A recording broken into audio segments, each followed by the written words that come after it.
Welcome to the Criminal Court Chronicles, where the courtroom meets the chilling unknown. Each episode, we uncover spine-tingling cases and shocking truths that will leave you on the edge of your seat. Justice has never been this haunting. Let's begin. This time we're going to be tackling a tough one. The FLDS Fundamentalist Church of Jesus Christ of Latter-day Saints and the reign of Warren Jeffs. You know, cults can seem like something you only see in the movies, but as we'll hear today, the reality is much more, it's more complex and a lot more disturbing. Yeah, it's definitely a subject that we need to understand better. I think it's really easy to dismiss people who join cults as being kind of naive or vulnerable, but actually they offer something that we all want, you know, that sense of belonging and purpose, a place to escape to when the world feels like it's going crazy. Yeah, it's kind of like the other side of the coin of what makes people want to join a community in the first place, right? Exactly. But with the FLDS, what might have seemed like a utopia from the outside was actually a really tightly controlled system. And it was all built around Warren Jeffs. So let's talk about Warren Jeffs. I mean, this guy wasn't just any leader. He declared himself a prophet. Right. How did he establish that kind of power? Well, he was really good at something that we call thought reform. He didn't just lay down the law.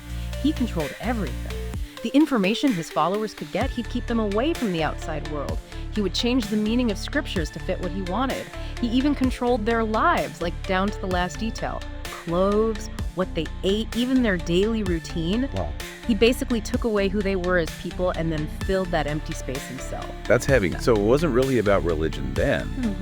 It was about control. And that brings us to polygamy, which Jeffs used even more to strengthen his power. But didn't mainstream Mormonism reject polygamy over 100 years ago? Yeah, they did, but Jeffs twisted it around. He said that having multiple wives was the only way to reach the highest levels of heaven. Oh, wow. And by choosing who married who and when, he was basically holding their eternal salvation hostage. It had nothing to do with religious freedom at all. It was about manipulation, pure and simple. And the effect all of this had on the women and children in the FLDS is just devastating. Yeah. What kind of lasting trauma do we see in people who have managed to leave? Well, you see all sorts: PTSD, anxiety, depression, and this deep feeling that they can't fit in with the outside world. Imagine growing up in a place where you're always told what to think, how to feel, even who to love. It's really hard to escape that kind of conditioning. But some did escape, right? Even with all that fear and isolation, people came forward and told the truth about what was going on. They did. What gave them the strength to do that? You know, I think it shows how strong the human spirit is. Even in the most oppressive places, there's always this little spark of defiance, a desire for freedom that can't be put out.